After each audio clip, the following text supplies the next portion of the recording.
मी दरवर्षी आखाडामध्ये देवीला नैवेद्य करते आणि एक सवाष्णी जेवायला घालते। आखाड म्हणजे आषाढ महिन्यामध्ये। तर माझ्या गावामध्ये मी जिथे राहते तर तिथे दोन देवी बहिणींचं मंदिर आहे, चौंडाई माता आणि काळूबाई माता। तर दोघींच्या ओट्या भरायला मी इथे आलेली आहे आणि नैवेद्य पण दाखवणार आहे।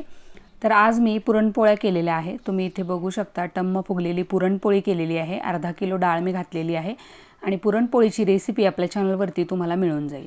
नैवेद्य सगळे बनवून घेतले, एकदाच 10 नैवेद्य बनवलेले आहेत। कांदा भजी बनवलेली आहे, कुरड्या तळून घेतलेल्या आहेत। कुरड्या लागतातच नैवेद्यासाठी, गव्हाच्या कुरड्या आहेत ह्या।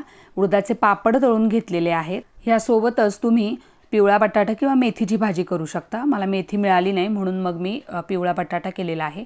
कटाची आमटी केलेली आहे बघा। आणि सगळे नैवेद्य वगैरे भरून झाले की मग मी देवळामध्ये गेले। पहिला नैवेद्य दाखवून घेतला, ओट्या भरून घेतल्या देवीच्या।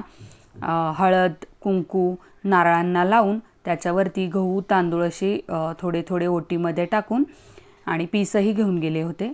तर ते सगळं भरून झालं माझं। त्यानंतर नैवेद्य ते ब्राह्मण पुजारी म्हटले की बाहेर ठेवा।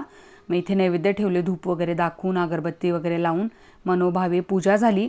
बाहेर सगळे जे देव होते त्यांना पण नैवेद्य दाखवले, नारळ पण फोडून घेतला। आणि त्यानंतर बाहेरच्या बाजूला एक मंदिर आहे चौंडोबा म्हणून, म्हणजे मस्कोबासारखं आहे।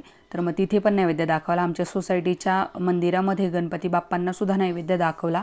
आणि मग येता येता सासूबाईंच्या घरी सुद्धा सगळ्या देवांना नैवेद्य दाखवून मग माझ्या घरी आले, देवांना नैवेद्य दाखवला आणि मग सवाष्ण बोलवली।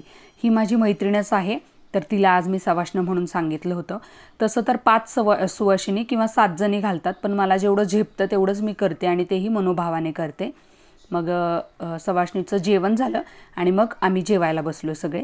इथे बघा छान पुरणपोळ्या, कटाची आमटी, इंद्रायणी, हे सगळं जेवण मी किती वेळात बनवलं आणि पूर्ण तुम्हाला व्हिडिओ त्याचा यूट्यूबवरती मिळून जाईल।